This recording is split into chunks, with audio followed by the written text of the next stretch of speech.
entrevista, como es habitual por las pantallas de Antofagasta Televisión, nos acompaña la diputada Paulina Núñez en el estudio para conversar de diversos temas que post cuenta pública siguen generando una serie de repercusiones. Diputada, gracias por acompañarnos también en esta entrevista. Gracias, Carolina. Y quisiera partir con algunos temas locales y algunas polémicas que precisamente se desprenden de los anuncios presidenciales, ¿cierto?, del pasado 1 de junio. El Parque Oasis de Calama, uno de sus colegas, ¿cierto?, criticó bastante que ese es su proyecto, dice el diputado Velázquez, de cuando él era alcalde, denominado Parque Las Vegas, ahora daba a conocer como el Parque Oasis de Calama por el presidente. ¿Qué tiene que decir ahí, diputada, cuando es un proyecto que se recoge? No se reconoce eso. No, primero, a ver, Carolina, el camino al cielo está pavimentado de buenas intenciones. Y si de algo nos tiene acostumbrados el diputado Esteban Velázquez, a quien yo respeto mucho, lo conozco además hace mucho tiempo, desde que era alcalde, yo seré, me estoy hablando hace ya 8 años atrás, 9 años atrás, lamentablemente él no se destaca por buenas gestiones. Recordemos que cuando fue alcalde se dedicaba a marchas pacíficas, familiares, pero no por sacar proyectos adelante. Y siempre es un emplazamiento el que esté de turno.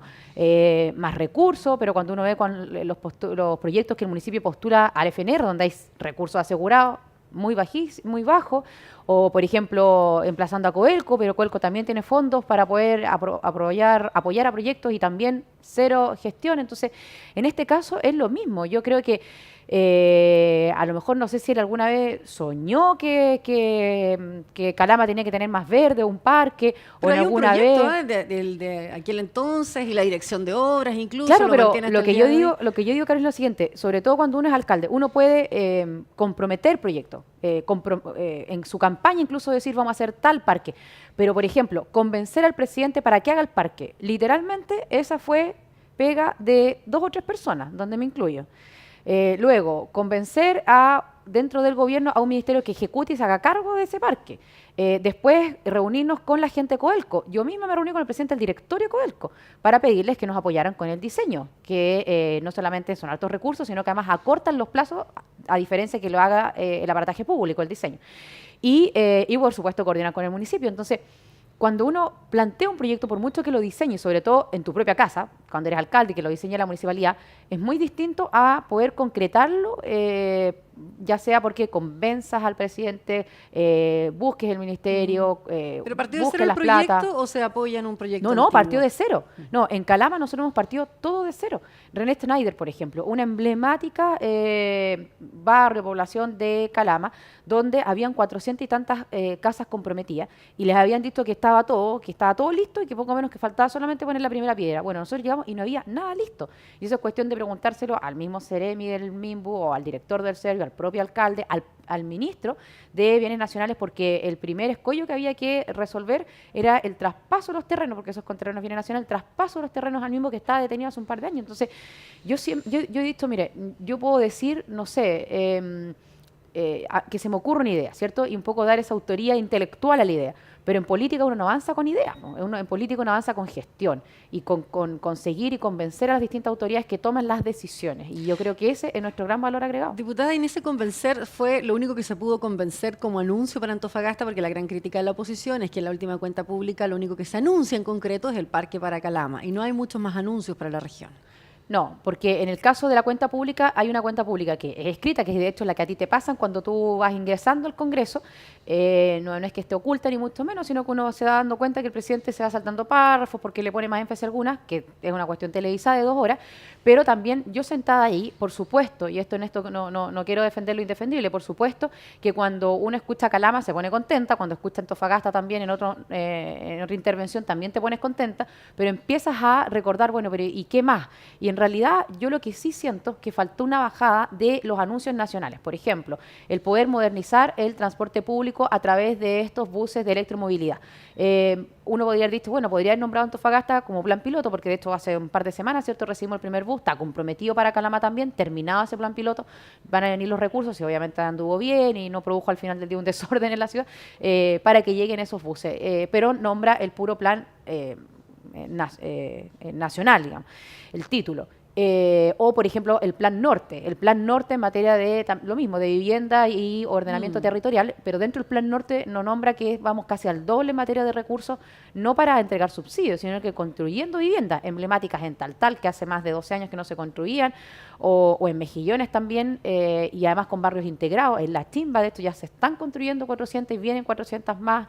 Entonces, claro, a uno le gustaría que bajo ese Plan Norte hubiese dicho tantas para Antofagasta, tantas para Calama. Así que yo creo que nosotros tenemos proyectos que son emblemáticos y que convengamos, hace rato venían durmiendo. Por ejemplo, Pedro Aguirre Cerda, la segunda etapa, que la primera la avanzamos en el primer gobierno del presidente Piñera, después se detuvo 4 años y ahora vamos con la segunda. O, por ejemplo, terminar con la doble vía Calama. Son proyectos que son con recursos nacionales y por lo tanto podrían ser anunciados en una cuenta pública, pero se prefiere anunciar otra cosa, pero no quiere decir que no se vayan a ejecutar. Diputada, respecto de vivienda, también eso generó varias reacciones. Esta es una de las zonas con un gran déficit respecto de las viviendas sociales principalmente. El número de campamentos, cierto, también es algo evidente en esta región, no solo en la ciudad de Antofagasta.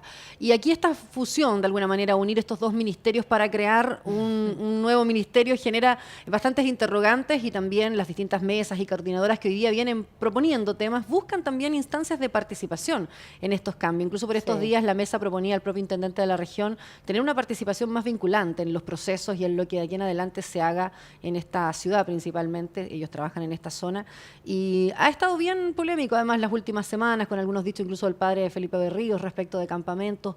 ¿Cómo se pretende también, entonces, en esta nueva creación que se va a hacer de esta fusión de dos ministerios, cómo se pretende incorporar a quienes día a día trabajan precisamente en los campamentos y viven la realidad de esta ciudad? Dos cosas. Primero, si bien este es el anuncio del presidente, para fusionar ministerios tú requieres una ley, porque cada uno de ellos fue creado a través de una ley. Por lo tanto, el proceso legislativo y además luego ya los reglamentos y la ejecución de esto va a durar por lo menos un par de años, y en resumen, la ejecución de esto va a ser para el próximo gobierno. O sea, el próximo gobierno vamos a ver un ministro de Ciudad, Vivienda y Territorio, que va a ser el nombre de la fusión entre bienes nacionales y vivienda y urbanismo. Ahora, hay una buena noticia y esto también fue un anuncio. Nos escuchamos a Antofagasta, ¿cierto?, como nombre de nuestra región, pero vaya que nos repercute. Y es más, a mí ya me llamó el presidente para formar parte de las mesas de trabajo que él anunció, que son las del gobernador regional. Si hay una atribución que va a tener este futuro gobernador regional es el ordenamiento territorial. Hoy día el gobierno regional tiene 3 grandes divisiones: planificación, control y gestión, administración y finanzas. Y nosotros, de hecho, ya somos región piloto para un par más en materia de innovación, de tecnologías, pero hay una que va a ser clave, sobre todo, como bien tú decías, Carolina, para esta región, que es la de ordenamiento territorial. Entonces, por un lado, van a haber políticas públicas nacionales que van a bajar de este nuevo ministerio, pero por otro lado, va a ser una persona elegida democráticamente, que va a tener puesta la chaqueta de la región, no del gobierno de turno, y que va a decidir ni más ni menos, por ejemplo, cambios de uso de suelo, si esta parte va a ser urbana, qué es lo que va a ser rural, dónde vamos a construir vivienda, dónde vamos a instalar los barrios industriales. O sea, ya no le vamos a poder echar la culpa a Santiago. Y eso yo creo que va a ser clave, a propósito del anuncio que hizo el presidente de las mesas de trabajo que deberían la próxima semana ya empezar a sesionar. Y además yo lo único que, voy a transparentar algo, pero lo único que le dije al gobierno fue, yo no tengo ningún problema en sumarme, porque bueno, uno tiene harta pega también, pero no tengo ningún problema en sumarme y hacerme responsable de esto. Yo voy como representante de mi partido además, pero que esto no sea una excusa. O sea, si vamos a trabajar una ley de corto plazo, es para tener elecciones de gobernador regional, es para robustecer la figura del gobernador regional y para avanzar a lo mejor en aquellas cosas que hoy no están claramente definidas. Por ejemplo, la figura del delegado presidencial, ciertas atribuciones y facultades todavía claramente sigue siendo una interrogante. No mucho se confía. Sí. El presidente se le ha emplazado varias veces a que se comprometa con estas elecciones del 2020. Hay varios, hay el senador Guillé también por esta región que ha tratado de comprometerlo en varias ocasiones. ¿Hay dudas todavía entonces, diputada, respecto de eso? No, de hecho, si uno quisiera cambiar la elección para el 2020, no depende del Ejecutivo, no depende de la firma del presidente Piñera, depende del Congreso. Entonces ahí los votos son públicos, todo el mundo va a ver cuál al final del día fue la voluntad de cada uno. ¿Y qué pasa en el partido? Ahí está un poco dividido. No, nosotros ya tomamos una decisión de no modificar la fecha, de que el 2020 hay elección de gobernador regional y eso yo también ya lo transparenté. Fue un tema dentro de la reunión de la mesa directiva del partido de hacer una pequeña minuta, entregarla a quien el presidente también se lo ha delegado, que es el subsecretario de Desarrollo Regional, y esa es la decisión nuestra. Por eso creemos que si el gobierno se está planteando eso, sabe que no cuenta con nuestros votos para atrasarla. ¿Qué pasa en la UDI y el resto de los partidos del sector, diputada? No, ahí no me atrevería a hablar por ellos porque la verdad es que desconozco si hay ánimo o no. Pero en esto, Carolina, yo quiero ser súper transparente. Esto no es una cuestión de izquierda, de derecha o de oposición o de gobierno. Esto es una cuestión de los regionalistas contra los centralistas. O sea, yo veo personas muy regionalistas en distintos partidos políticos, como veo centralistas, por decirlo de alguna forma, sentados al lado nuestro. Y en eso yo creo que si logramos en su minuto tener una ley que estableciera el gobernador regional, entendiendo que eso no va a solucionar todos los problemas en materia de centralización, pero vaya que es un paso importante, y así lo entendemos, yo estoy convencida de eso, fue porque hoy día hay más parlamentarios de las regiones que personas de Santiago enviadas a las regiones para ser candidatos. Me explico, en el caso de nosotros somos 36 diputados, todos de nuestras regiones. Los de Renovación Nacional, que además la banca más grande es la que tiene más votos. Entonces, no podemos llegar a nuestras regiones porque además uno está convencido de la figura, ¿verdad? Pero diciendo, no, ¿sabes qué? Me llamaron del gobierno y la instrucción es otra, o lo que sea. No, nosotros creemos con convicción que este es un avance en materia de centralización y por eso mismo no está nuestro voto. No hubo ninguna duda, Carolina, cuando nosotros nos reunimos como bancada de diputados, ninguna duda en no modificar la fecha. Porque además, ¿dónde está la duda? Porque si se modifica al final del día, no se va a hacer nunca. ¿Y a los parlamentarios de la región los ve alineados con eso? Porque también hemos visto bien activo al senador Guillé, por ejemplo. El resto un poco ausentes también de la discusión. Sí, pero los veo alineados. Yo creo que, o sea, ¿alineados en qué sentido? En que si eventualmente alguien pretenda a través de un proyecto de ley modificar la fecha, yo creo que los nuestros, los 7, votarían por mantenerla al 2020. Ahora, diputada, la importancia también de esta mesa, usted lo decía, en las competencias y en eso, ya comienza entonces prontamente. Son 8 parlamentarios los que solo están citados, se decía inicialmente. ¿Cuántos van a ser finalmente los que van a participar o no está tampoco? Porque antes incluso de que se nombrara ya habían críticas por ahí del Partido Socialista, sobre todo por esta conformación de la mesa. Sí, lo que pasa es que, a ver, son dos cosas. Uno, tiene que tener claridad de que las personas que son convocadas son personas que de una u otra forma influyen en su partido, porque yo no me voy a sentar ahí pensando solo en lo que yo creo o incluso en lo que le hace bien a las regiones, sino que tengo que tener claridad de que el día de mañana cuando se tome una decisión tenga los votos en el Congreso. No, lo que no me puede pasar es que yo diga y llegue al Congreso y los míos, sobre todo, cierto, voten distinto. O sea, y por eso yo creo que las personas que han sido designadas desde la oposición tienen un rol, tienen un peso dentro de sus partidos para ser designadas. Además que aquí no es que vayamos a discutir la ley de nuevo, el presidente ha designado 5 temas en los que quiere que nos centremos para que queden fortalecidos, que queden mejorados respecto a la legislación que hoy día existe y que no tengamos después, al momento de ejecutar la ley, de echar para adelante esto, problemas que él ya ha detectado, que el gobierno ya ha detectado que existen. Diputada, ha estado al tanto un poco, me imagino, claramente de la consulta indígena y lo difícil que ha sido en algunas zonas del país. En el sur hubo algunas complicaciones, pero la región también de Antofagasta ha sido particularmente difícil. En la ciudad, en Ollagüe, en Aiquina, hay varios lugares donde se ha manifestado un rotundo rechazo hasta ahora de la consulta indígena. Mira, a mí me parece poco entendible, Carolina, que cuando uno quiere, y ha peleado por mucho tiempo, me refiero a nuestros pueblos originarios, ¿cierto?, participar y te lleguen a consultar, tú rechaces. Yo creo que lo que uno tiene que lograr hacer es dejar sus puntos de vista, tratar de influir, por supuesto, pero no rechazar el propio mecanismo de la consulta. Y creo que no ha sido una buena decisión. Creo además, sobre todo en regiones, por ejemplo, como la Araucanía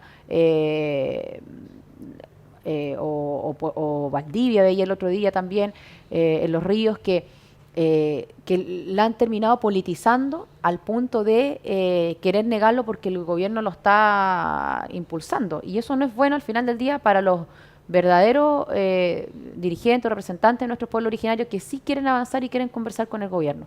Yo no creo que sea un rechazo de los pueblos originarios. Yo creo que lamentablemente hay partidos que están interviniendo o hay sectores políticos que están interviniendo, obviamente de oposición, y que quieren que esta cuestión termine naufragando. Y yo creo que eso es malo para los propios pueblos originarios. Y los partidos políticos del oficialismo, diputada, no intervinieron porque también se les acusó de tener algunos palos blancos, decían derechamente algunos, en la primera consulta que se hace en Antofagasta, particularmente con algunas dirigentes sociales bien reconocidas.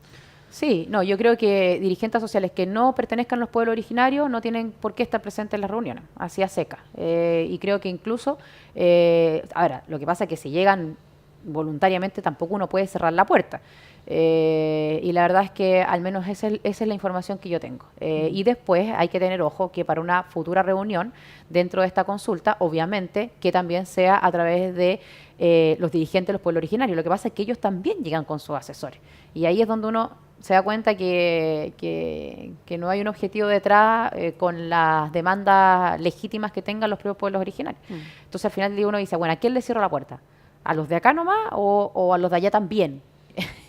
¿Con quiénes me reúno? Por eso termina siendo, o sea, son públicas y son abiertas, pero sin duda que más allá de situaciones aisladas al final del día, yo sí siento que en todo Chile la consulta hoy día lamentablemente está siendo utilizada, está siendo politizada y el mayor daño de aquellos opositores es precisamente a los propios pueblos originarios.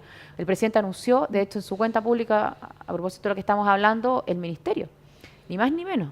Y yo creo que eso jamás los pueblos originarios se lo podrían esperar, y por qué no decirlo de un presidente de centro derecha, pero al final del día yo creo que con la preocupación que el presidente Piñera tiene en la Araucanía y en estos temas, y demostrando además que lo que han venido demandando hace mucho tiempo, como es una propia casa, un propio ministerio, y a nosotros no nos gusta que el Estado crezca. A nosotros mientras menos ministerios hayan, mejor. Y por eso también tú lo equilibras con la fusión de los otros dos, por ejemplo, ¿cierto? De lo que estábamos hablando del MIMBU y de bienes nacionales. Pero también entendemos que se requiere esa respuesta y se dio. Entonces, yo le haría un llamado a los propios dirigentes de los pueblos originarios a dejar de lado quienes los quieren politizar para poder avanzar en sus demandas y no en las demandas que tengan los partidos políticos de oposición, porque para eso está el Congreso, que allá demanden. Diputada, gracias por acompañarnos en la entrevista. Gracias, Carolina. Nos vemos en una siguiente oportunidad, como siempre, con otro invitado por las pantallas de Antofagasta Televisión.